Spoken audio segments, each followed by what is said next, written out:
জয় ঠাকুর, জয় মা, জয় স্বামী বিবেকানন্দ। আজ এক বিশেষ দিন।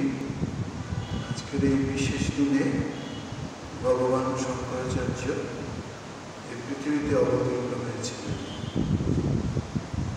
তার সংক্ষিপ্ত জীবনী আমরা করব।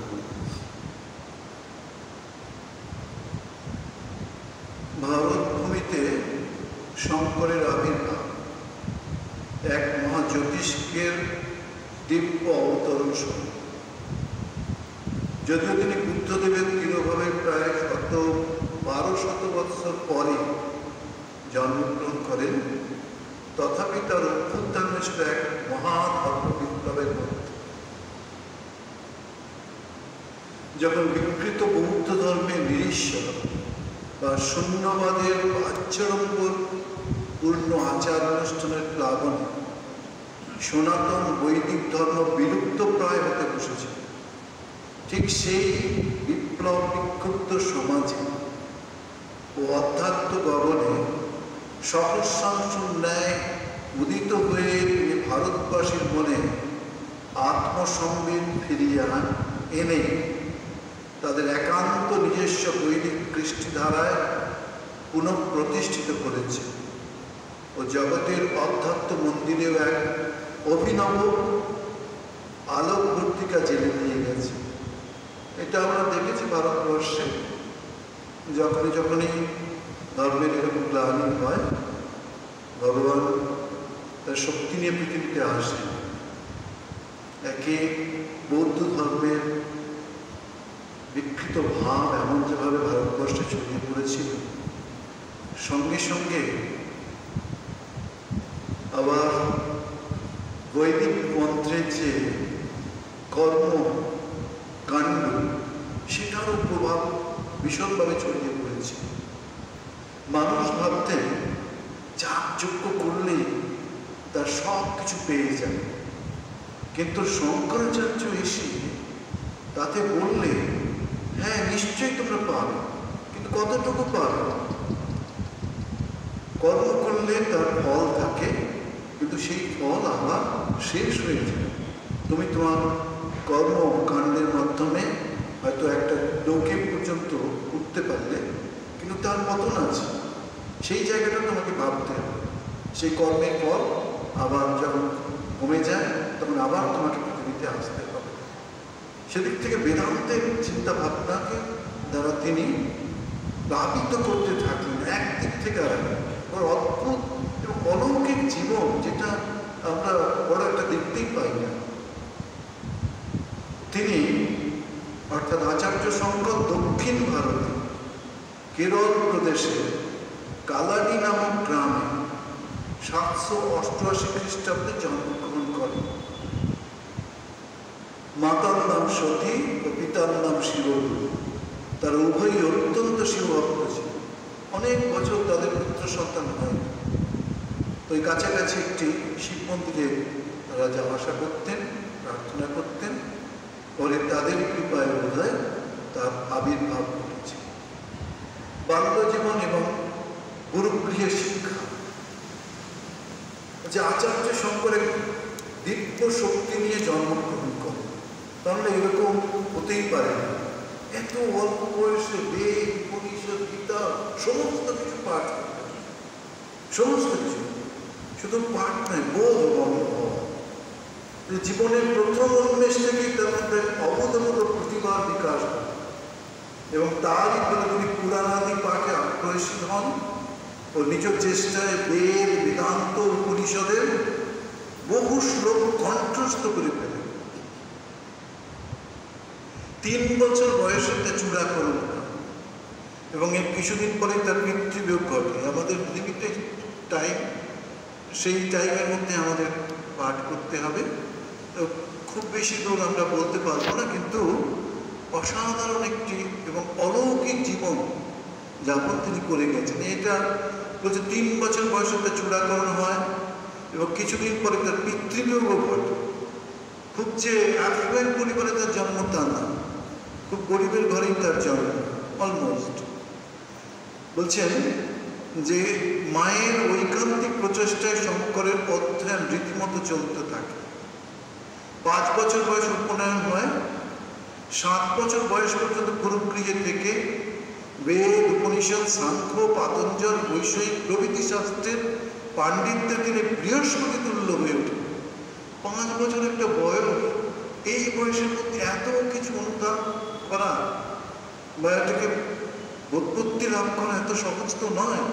ভগবত শক্তিতে সবই সম্ভব। সেই জন্য আমরা গীতায় দেখি মুখম করতি বা আচার পঙ্কুম লঙ্ঘয়তে যৎ কৃপা তমং বন্দে পরমানন্দ মাধব। বলছে পরে গুরুগৃহ থেকে ফিরে এসে তিনি কিছুদিন প্রগাঢ় মাতৃসেবায় নিযুক্ত হন। পিতা মারা যায়, মা একা হয়ে যায়। বলছে মাধবাচার্যের বিখ্যাত শঙ্কর দিগ্বিজয় নামক পুস্তকে কথিত আছে যে এই সময় একদিন তার মাতা দূরবর্তী পূর্ণা নদী থেকে জল আনতে গিয়ে প্রতিমধ্যে মূর্ছিতা হয়ে পড়ে।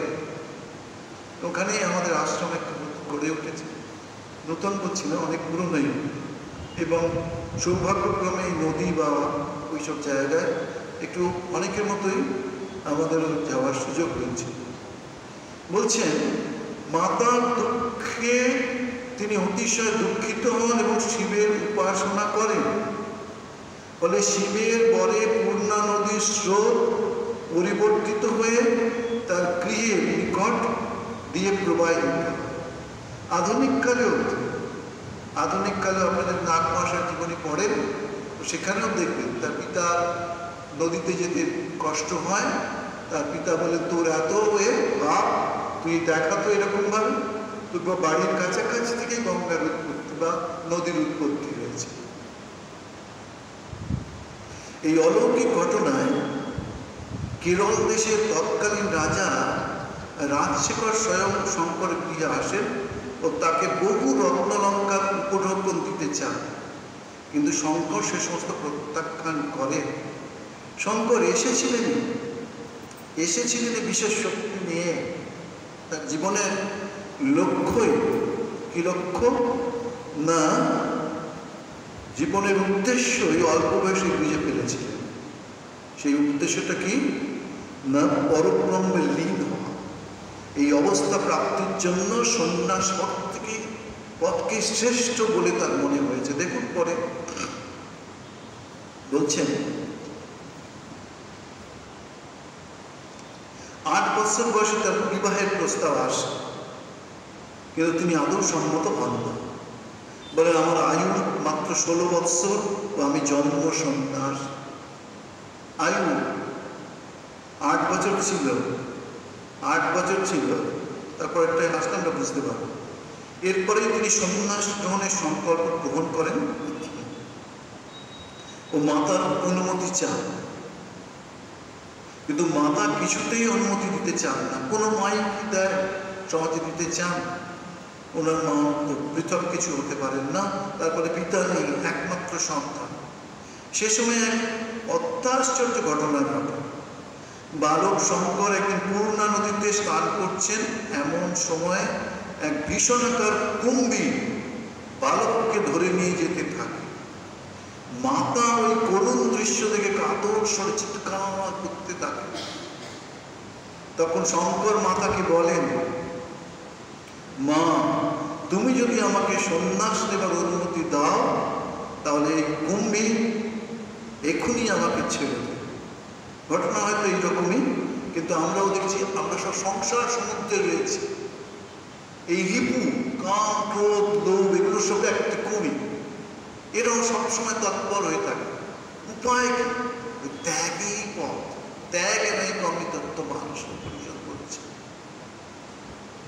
তারপর কি বলছেন, অগত্যা মাতা পুত্রের জীবন রক্ষার জন্য সন্ন্যাস গ্রহণের অনুমতি দেয় এবং সঙ্গে সঙ্গে সেই কুমির শঙ্করকে ছেড়ে দিয়ে নদী গর্ভে অদৃশ্য হয়ে যায়। সন্ন্যাস গ্রহণ তপস্যা। মায়ের অনুমতি পেয়ে তিনি 8 বছর বয়সে গৃহত্যাগ করেন। ভাবুন একবার, 8 বছর বয়সে গৃহত্যাগ করে বেরিয়ে চলেছে। কোথায় কোথায় কেরাল আর কোথায় নর্মদার তীরে ওঙ্কারেশ্বর। সৌভাগ্যক্রমে ওইদিকে একটু যাওয়ার সুযোগ হয়েছিল। ওঙ্কারেশ্বর শিবের মন্দিরের নিচেই একটু ওই গুহা, পদব্রজে নর্মদা নদীর তীরে অদ্বৈতবাদী গোবিন্দবাদের কাছে আসেন ও বলেন, প্রভু আমাকে ব্রহ্মজ্ঞান সন্ন্যাস দিয়ে চরিতার্থ করুন। কিন্তু গুরুর কাছে গিয়েই সঙ্গে সঙ্গে গুরুর দেখা পাননি, অনেকদিন অপেক্ষা করতে হয়েছে। আর গুরু ও শ্রেষ্ঠ সন্তান আসছেন বলে, শিষ্য আসছেন বলে প্রায় নাকি 1000 বছর ধরে শরীরটা ধরে রেখেছিলেন।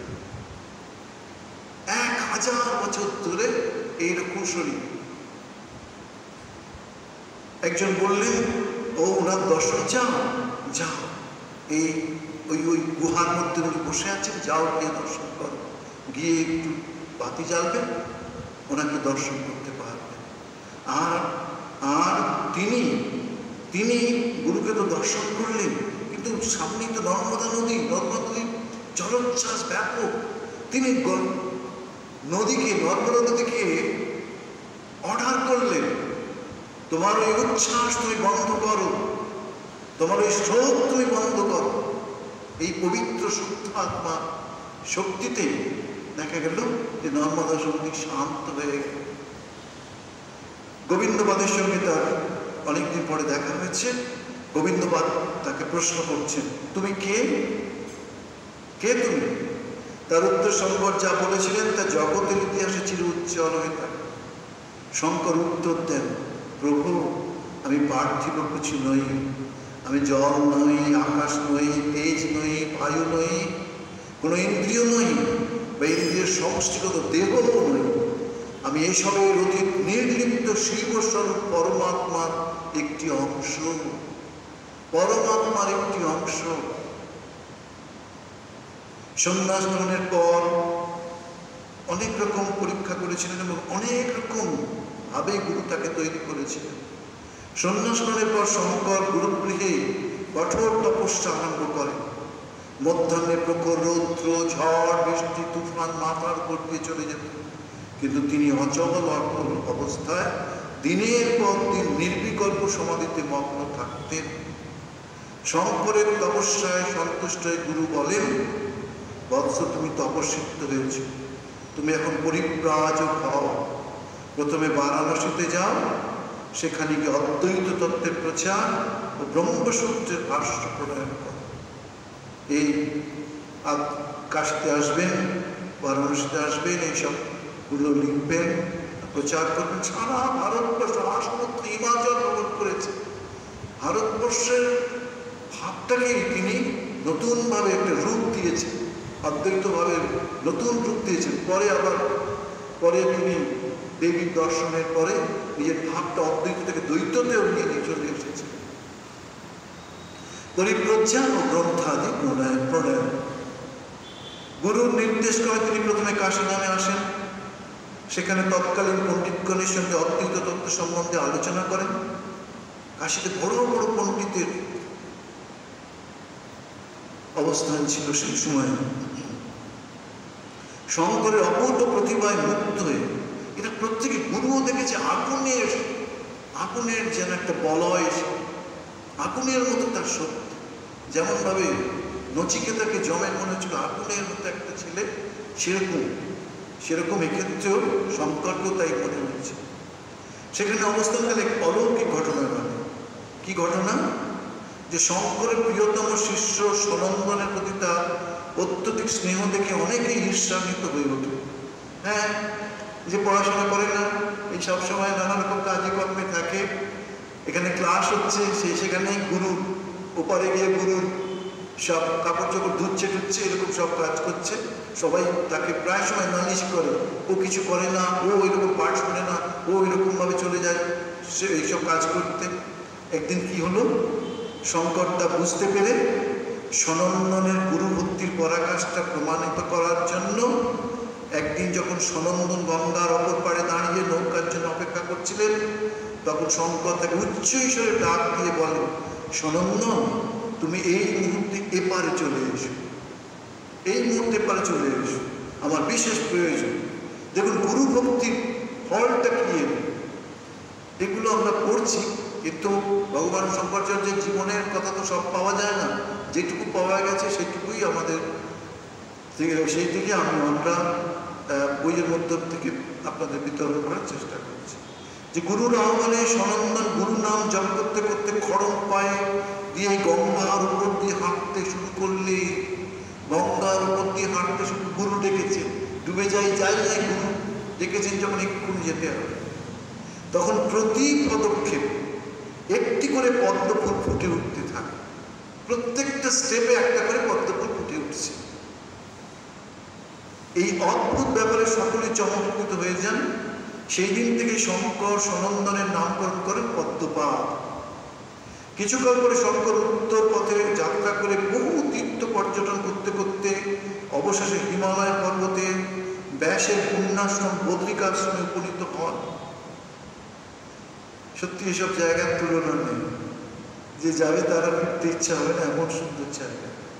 হিমালয়ের সেই নির্জন ও স্বর্গীয় পরিবেশে বসেই তিনি ইতিহাস প্রসিদ্ধ ব্রহ্মসূত্র ভাষ্য, উপনিষদ ভাষ্য, গীতা ভাষ্য, সর্ববেদান্ত সিদ্ধান্ত, সনদ সুজাতীয় ভাষ্য, অন্যান্য অসংখ্য গ্রন্থাদি এবং বিভিন্ন ছন্দে বহু স্তব ইত্যাদি প্রণয়ন করেন। পাঠকগণ জানেন যে একদিন এই হিমালয়ের পাদদেশে সপ্তসিন্ধব নামক স্থানে বসেই 48গণ বেদ রচনা করেছে। এই দীক্ষা, মহামন্ত্র, সন্ন্যাস এগুলো যদি কেউ পায় না, তার অনেক বিপদ টিপদ কেটে যায়। জয়রামবাটির যে মহারাজ ছিলেন, পরমেশ্বরানন্দজি মহারাজ, পরমেশ্বরানন্দজি মহারাজের এরকম মৃত্যুযোগ ছিল। তারপরে মা তাড়াতাড়ি সন্ন্যাসের ব্যবস্থা করেন। আমরা পরে শুনেছিলাম উনি একজন অ্যাস্ট্রোলজারকে দিয়ে ওনার ঠিকুজিটা দেখাতে গিয়েছিলেন। অ্যাস্ট্রোলজার দেখে বললেন যে কার জিনিস নিয়ে এসে, তো কবে মৃত্যু, কবে মারা গেছে? বলছে আমি তো সেই। সন্ন্যাসেতে দীক্ষা এরকম অনেক জিনিস পরিবর্তন হয়ে যায়, কপাল মোচন। সন্ন্যাসের পরে তার আরো 8 বছর তার আয়ু বেড়ে গেছে। এইবারে শঙ্করকে আবার কি বলে ব্যাসদেব এইসব লেখার জন্য আরো 16 বছর গ্রেস দিয়েছে। যে শঙ্কর জানতেন যে 16 বছর বয়সে তার মৃত্যু হবে, সে কারণে অতি দ্রুত তিনি গ্রন্থাদি রচনার কার্য শেষ করেন। কিন্তু কথিত আছে যে ব্রহ্মসূত্র ভাষ্য স্বয়ং ব্যাসদেব ছদ্মবেশে এসে পাঠ করে পরম পরিতৃপ্ত হন এবং শঙ্করকে বধ দিয়ে যান। বৎস, তোমার এখনো অনেক কাজ বাকি, তোমার পরমায়ু 16 বছরের স্থলে 32 বছর হোক। এই যে ব্রহ্মসূত্র, এই যে উপনিষদ ভাষ্য, গীতা ভাষ্য এসব লিখলেন, এটাকে প্রস্থানত্রয় বলা হয়। উপনিষদ হচ্ছে শ্রুতি, গীতা হচ্ছে স্মৃতি, আর হলো ব্রহ্মসূত্র হচ্ছে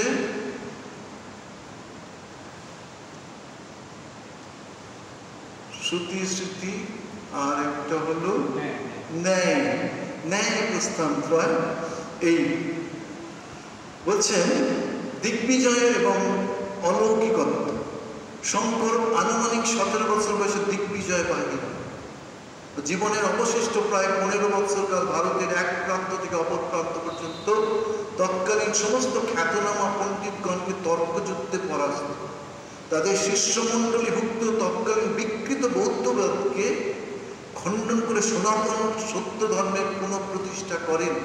তার এমন যুক্তি ছিল, এরা কিন্তু সব বড় বড় শক্তিধর মানুষ, কিন্তু যুক্তির মাধ্যমে এরা সব পরাজিত হয়েছিল। এই পরাজয়ের অনেক ঘটনাও এর মধ্যে আছে, বড় বইয়ের মধ্যে অনেক কিছু পাওয়া যাবে।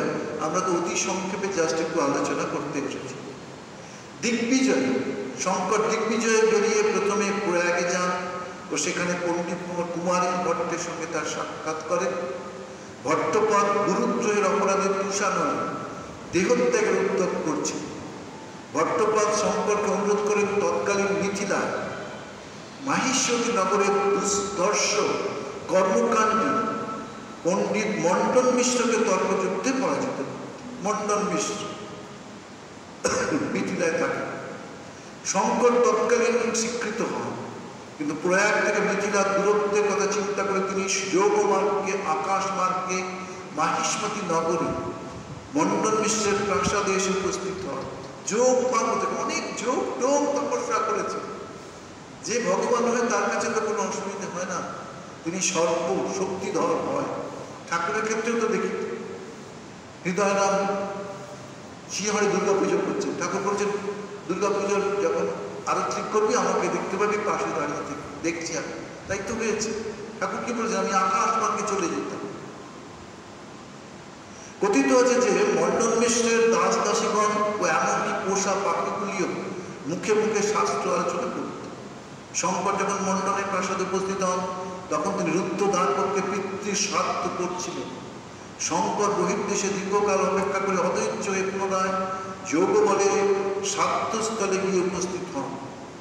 মণ্ডন শ্রাদ্ধবাসের হঠাৎ মুন্ডিত কেশ অল্পবয়স্ক জ্যোতিকে দেখে অত্যন্ত ক্রুদ্ধ হন ও পরস্পরের মধ্যে বাক বিতণ্ডা হয়। শঙ্কর বলেন, মণ্ডন তোমার কাছে ভিক্ষা করতে আসেনি, এসেছি তোমাকে তর্কযুদ্ধে পরাস্ত করতে। মণ্ডন পত্নী উভয় ভারতী শাস্ত্রজ্ঞানে সরস্বতী সমতুল্য ছিলেন। সত্যি আমাদের প্রাচীন ভারতবর্ষ কিন্তু নারীদের অসম্ভব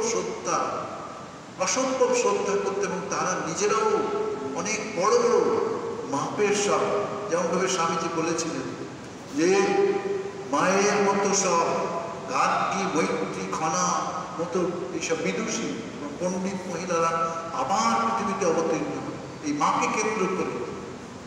বলছে তার মধ্যস্থতে মণ্ডন ও শঙ্করের মধ্যে 6 দিন ব্যাপী ঘোরতর শাস্ত্রযুদ্ধ হয় এবং অবশেষে মণ্ডন পরাজিত হয়।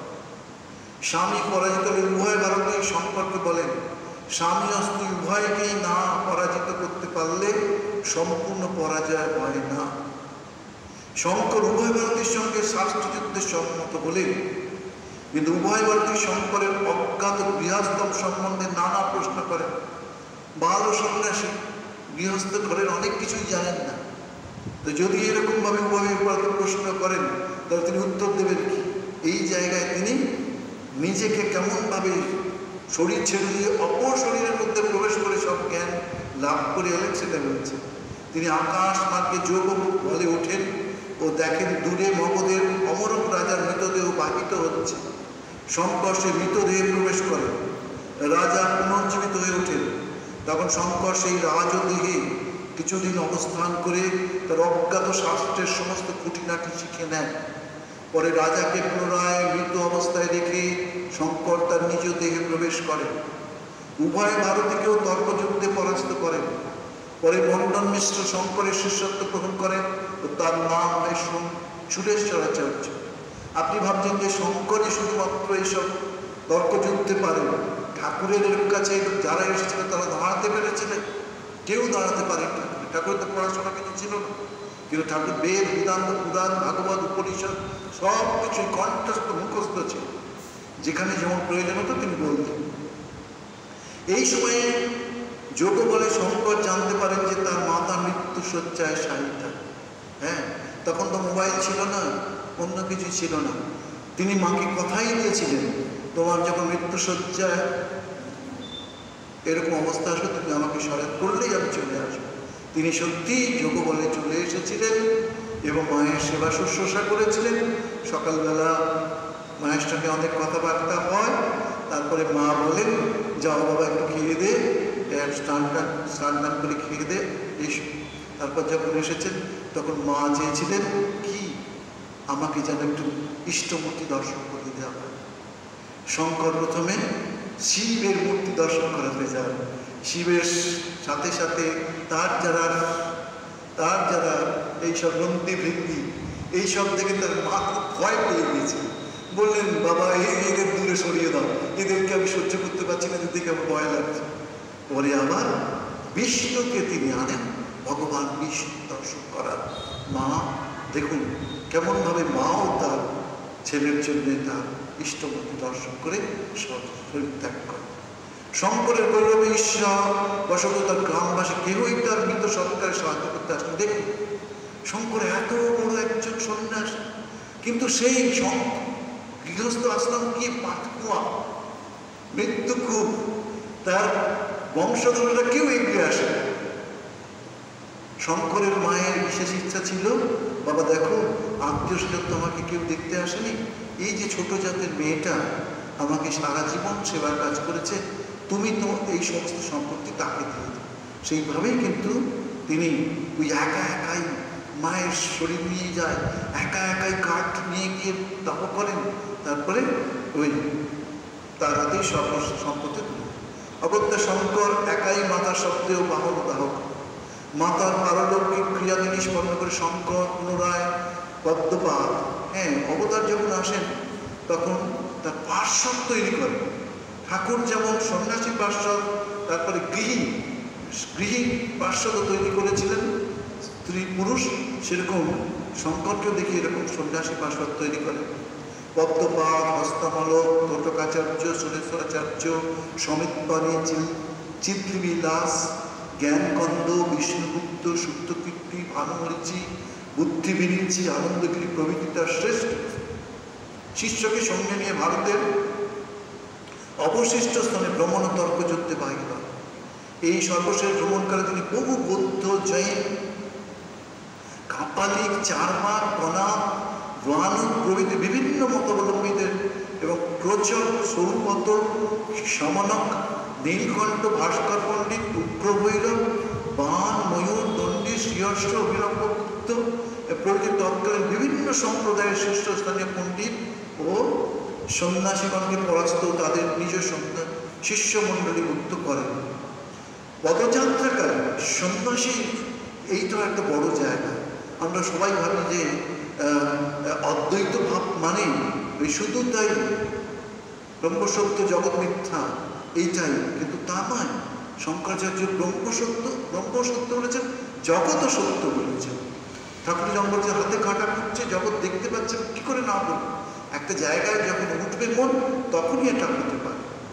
এছাড়া শঙ্কর বিভিন্ন প্রদেশে অর্থশালী লোকেদের স্বয়ং অনুরোধ জানিয়ে পান্থশালা, বিদ্যাশালা, হাসপাতাল, অন্নছত্র, প্রতিপার্শ্বে যানবাহী পশুদের পানীয় জলাধার স্থাপন, বৃক্ষরোপণ করার ব্যবস্থা করেন।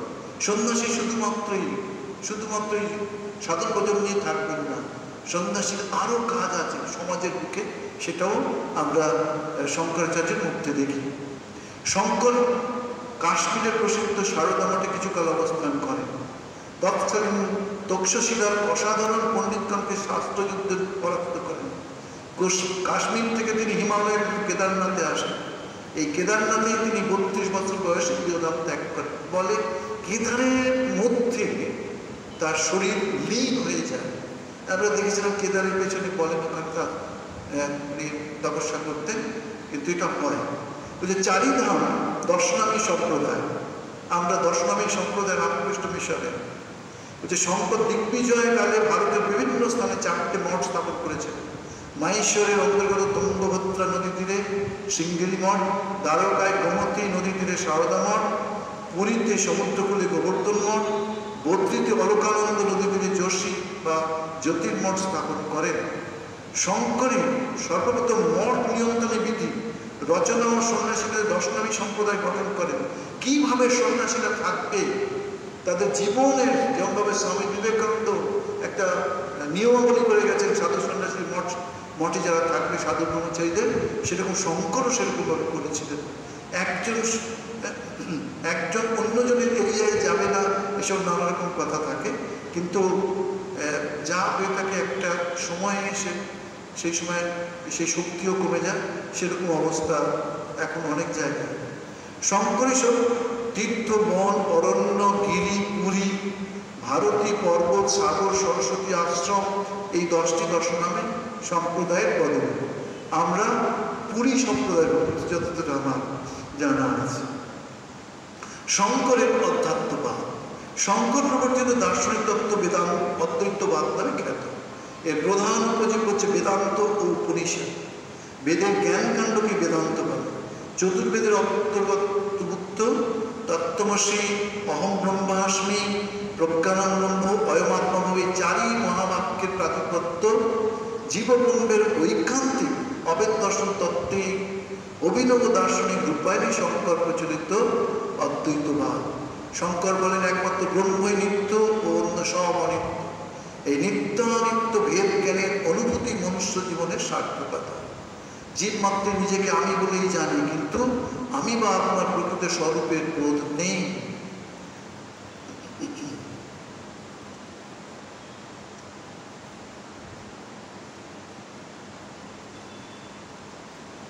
সর্বমধ্যে সেই আত্মা রয়েছে, আমার মধ্যে সেইটা রয়েছে।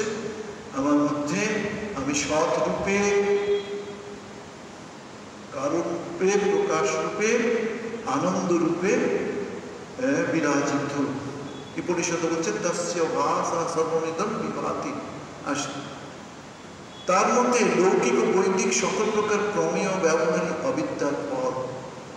ঐখাত্ম জ্ঞান ব্যতিরেকে অজ্ঞানের বিনাশ হয় না। এক কথা শঙ্করের মতবাদ হলো ব্রহ্ম সত্য, জগৎ মিথ্যা, জীব ব্রহ্মই, ব্রহ্ম থেকে ভিন্ন নয়। তিনি নিজেই বলেছেন শোকার্জুন প্রবক্ষ্যামি সর্ববেদান্ত সগ্রহম ব্রহ্ম সত্যম জগৎ মিথ্যা জীব ব্রহ্মৈব না পরম। যা বড়, যা মহান, যা বাধারহিত, যা মহৎময়ান, তাহাই ব্রহ্ম। ঐন্দ্রিক প্রত্যক্ষ প্রয়াসী ব্রহ্মাত্মক। অপরোক্ষ অনুভূতির দ্বারাই মায়িক ভ্রম দূর হয়। শুক্তিতে যেমন রজত প্রতীতি হয়, রজ্জুতে যেমন সর্বরকম হয়, দূরবর্তী রৌদ্রতপ্ত স্থানকে মরীচিকা বলে মনে হয়। আবার সেই ভ্রম কেটে গেলে যেমন শুক্তিতে শক্তি, রজ্জুতে রজ্জু, সূর্যগ্রহণী উজ্জ্বল স্থান রৌদ্রতপ্ত বলে মনে হয়। তেমনি ব্রহ্মজ্ঞান জগতের অলিকত্ব দূর হয়ে সর্বভূতের এক অখণ্ড সত্তা, অখণ্ড চৈতন্য, অখণ্ড আনন্দ স্বভাবে দিব্যগুলি স্ফুরণ হয়। আমরাও দেখি যে শরীরের পরিবর্তন আছে, কিন্তু আত্মার কোনো পরিবর্তন। বাড়ি সুন্দর কথা যে মালা তৈরি করা হয়েছে, বিভিন্ন ফুলের মালা গলায় পরানো হয়েছে। মালার তো রূপান্তর আছে, প্রথমে একরকম থাকে, মাঝে একরকম থাকবে, পরবর্তীকালে শুকিয়ে যাবে শরীর। কিন্তু মালার সূত্র সেটা প্রথমেও যেমন, মাঝেও তেমন, শেষেও তেমন, সবসময় একই রকম। শঙ্কর বলেছেন বস্তুত বস্তুর সিদ্ধিজ্ঞানীর দ্বারাই সাধিত হয়। ঘট আছে বলা যায়, ঘটের জ্ঞান আছে বলে।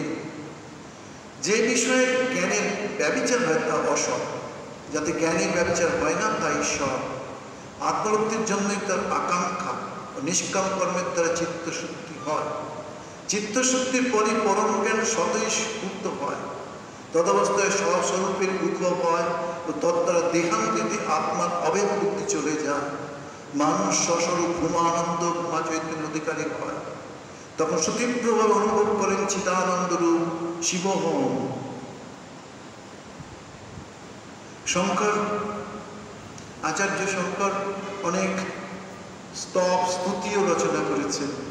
আমরা ওই দিকটা একটু, ভাষ্য তো লিখেছেন, এই স্তব স্তুতির দিকটা একটু দেখে নেব।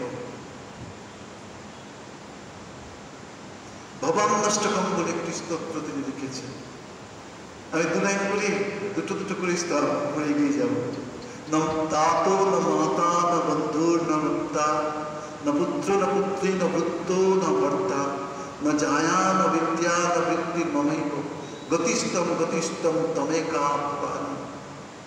আচ্ছা, আমার পিতা নাই, মাতা নাই, বন্ধু নাই, পুত্র নাই, পুত্র নাই, কন্যা নাই, বৃত্ত নাই, ভর্তা নাই, স্ত্রী নাই, বিদ্যা নাই, জীবিকা নাই। হে ভবানী, তুমি আমার গতি, একমাত্র তুমি গতি। ভারী সুন্দর এই স্তবের সুরগুলো। ভবান্ত পারে মহাদুঃখ ভীরু প্রপন্ন প্রকামী প্রলোভী প্রভুক্ত কুসংসার পাশ প্রবৃত্ত সদাহম গতিস্তম গতিস্তম তমেকা ভবানী। অপার সংসার সাগরে আমি সর্বদাই মহাদুঃখে ভীত। আমি বাসনাগ্রস্ত, লোভযুক্ত, বুদ্ধিশূন্য এবং কুৎসিত সংসার বন্ধনে আবদ্ধ হইয়া তোমার শরণাগত হয়েছি। হে ভবানী, তুমিই আমার গতি, একমাত্র গতি। সত্যি তো, মাও বারবার বলছেন, বাবা কি বাসনা, কি প্রার্থনা করবে বলে চলে গেছে নির্বাস। শঙ্কর আরো কয়েকটা কি দিচ্ছেন, লোভযুক্ত, বুদ্ধিশুদ্ধ এবং কুৎসিত সংসার বলে এই বাসনার মধ্যে সবই করে যায়। এটা হলো ভবান্নষ্টক স্তোত্র। অন্নপূর্ণা স্তোত্র। নিত্যানন্দ করি, পরাভয় করি, সৌন্দর্য রত্না করি, নির্দুতাখিল ঘোর পাবনা করি, প্রত্যক্ষ মাহেশ্বরী প্রলেয় চল বংশ পাবন করি, পাশী পুরাধীশ্বরী ভিক্ষাম দেহি কৃপা করি, মাতা অন্নপূর্ণেশ্বরী। অত মানে বলার পরে দেখছি এইসব কি সুন্দর শব্দচয় অন্নপূর্ণা সূত্রের শেষের দিকে আছে। অন্নপূর্ণে সদাপূর্ণে শঙ্কর প্রাণ বল্লভে জ্ঞান বৈরাগ্য সিদ্ধার্থম ভিক্ষাং চ পার্বতী মাতা মে পার্বতী দেবী পিতা দেবী মহেশ্বর বান্ধবা শিব ভক্তাশ্চ স্বদেশ ভুবনত্রয়ম। গঙ্গাস্ত্র তার লেখা। দেবী সুরেশ্বরী ভগবতী গঙ্গে ত্রিভুবন তারিণী তরদ তরঙ্গে শঙ্কর মৌলি নিবাসিনী বিমলে মমমতির আস্তান তব পদ কমলে ভাগীরথী সুখদায়িনী মাতো তব জল মহিমা নিগমে খ্যাত না হম জানে তব মহিমানম তাকি কৃপাময়ী মম জ্ঞান। দেখুন তিনিও গঙ্গার প্রতি কত তার শ্রদ্ধা বিশ্বাস ভালোবাসা কত শুদ্ধতা তিনি বুঝতে পেরেছেন। ঠাকুরও ঠিক তাই। গঙ্গাবাড়ি ব্রহ্মবাড়ি ঠাকুর বলতেন। গঙ্গাকে অপবিত্র করুন এটা ঠাকুর একেবারেই পছন্দ করতেন না। আবার একটিতে আসছি, এই শ্লোকের নাম স্তবের নাম হচ্ছে চরপট পঞ্জরিকা স্তোত্র। ভারী সুন্দর। দিনমপি রজনী সায়ং প্রাত শিশির বসন্ত পুনরায়াত কাল ক্রীড়তি গচ্ছতি বায়ু তদপি না মুচ্যতি আশা। কি সুন্দর মানে দেখুন। দিন ও রজনী সান্ধ্য প্রাত শীত বসন্ত পুনঃ পুনঃ আসে, কাল ক্রীড়া করে, আয়ু অতিবাহিত হয়, তথাপি বৃথা আশা কাহাকেও ত্যাগ করে না। ভজ গোবিন্দম গোবিন্দম মূঢ়মতে প্রাপ্তে সহিতে মরণে নাহি নাহি রক্ষতি ডুক্রিং করণে। হে মূঢ়মতি, গোবিন্দকে ভজনা করো, গোবিন্দকে ভজনা করো, গোবিন্দকে ভজনা করো। মৃত্যু সন্নিহিত হলে ডুক্রিং করণে প্রভৃতি ব্যাকরণ চর্চা নিশ্চয়ই রক্ষা করে না, নিশ্চয়ই না। ভজ গোবিন্দম। শেষে আরেকটি খুব বিখ্যাত, সেটা দিয়ে শেষ করে। ওম মনোমুক্তি হংকার চিত্বানি নাহম ন চ শ্রোত্র জিহ্বে ন চ ঘ্রাণ নেত্রে ন চ গোম ভূমে তেজ ন বায়ু চিদানন্দ রূপম শিবোহম শিবোহম। এর অর্থ আমি মন বুদ্ধি অহংকার চিত্ত নাই, কর্ণ জিহ্বা নাই, নাসিকা ও চক্ষু নাই, আকাশ ও ক্ষিতি নাই, অগ্নি নাই, বায়ু নাই। আমি জ্ঞান ও আনন্দ স্বরূপ শিব। আমি শিব চিদানন্দ রূপ শিবোহম শিবোহম।